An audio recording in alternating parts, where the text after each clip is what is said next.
రే మహేది, పని చేస్తావా లేక కూర్చుంటావా? ఈ రాయిని ఇప్పుడు లారీలో ఎక్కించకపోతే నిన్నిక్కడే పాతి పెడతాను.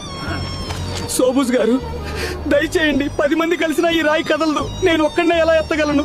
నా ఆరోగ్యం బాగోలేదు. దయచేసి నన్ను వదిలేయండి. మనుషులతో పని చేయించుకోవచ్చు సోబుస్ గారు, కానీ జంతువుల్లా చూడకూడదు.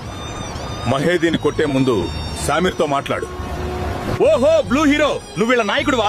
సరే, ఈ 3 టన్నుల రాయిని నువ్వు ఒక్కడవే ఎత్తగలిగితే ఈ క్వారీ నీది. దాంతో పాటు 10 లక్షల బహుమతి. లేకపోతే నువ్వు కూడా రాయి కొట్టాలి. ఛాలెంజ్ స్వీకరించాను. రాయికి బరువు ఉండొచ్చు, కానీ సామిర్ భుజాల్లో అంతకంటే ఎక్కువ బలం ఉంది. రెడీగా ఉండండి సోబుస్ గారు. క్రేన్ లేకుండా అది కదలదు. నువ్వు మనిషివిరా సామీర్, నీ నడు విరిగిపోతుంది. పారిపో ఇక్కడి నుంచి. ఫ్రెండ్స్, మీరు లైక్ ఇంకా సబ్స్క్రైబ్ చేసి ఈ ఎమోజీని కామెంట్ చేస్తే మీరు ఎగ్జామ్లో పాస్ అయిపోతారు. కానీ సబ్స్క్రైబ్ చేయకపోతే ఫెయిల్ అయిపోతారు. అమ్మో, ఇది భూమి అంత బరువుగా ఉంది. నా ఊపిరి ఆగిపోతుంది. కానీ నేను ఓడిపోతే మహేది ఉద్యోగం పోతుంది. ఫ్రెండ్స్, ఈ రాయి చాలా బరువుగా ఉంది. నా ఒక్కడి వల్ల కావట్లేదు. మహేదిని కాపాడటానికి మీ సహాయం కావాలి. త్వరగా లైక్ ఇంకా సబ్స్క్రైబ్ చేసి నాకు పవర్ ఇవ్వండి. ఆట అయిపోయింది సామిర్సి. నిమాల్లోనే హీరోలు గెలుస్తారు, నిజ జీవితంలో కాదు. ఇప్పుడు రాయి పగలగొట్టడం మొదలుపెట్టు. సబ్స్క్రైబర్స్, పవర్ వచ్చేసింది.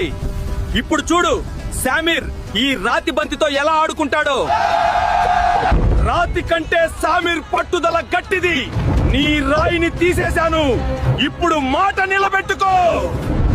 ఈ డబ్బు మహేది చికిత్స కోసం. గుర్తుపెట్టుకోండి, కార్మికుడి చెమట ఆరక ముందే వాడి కూలికి చేయాలి. నన్ను క్షమించు సామిర్ భాయ్. అధికార మదంతో కళ్ళు మూసుకుపోయాయి.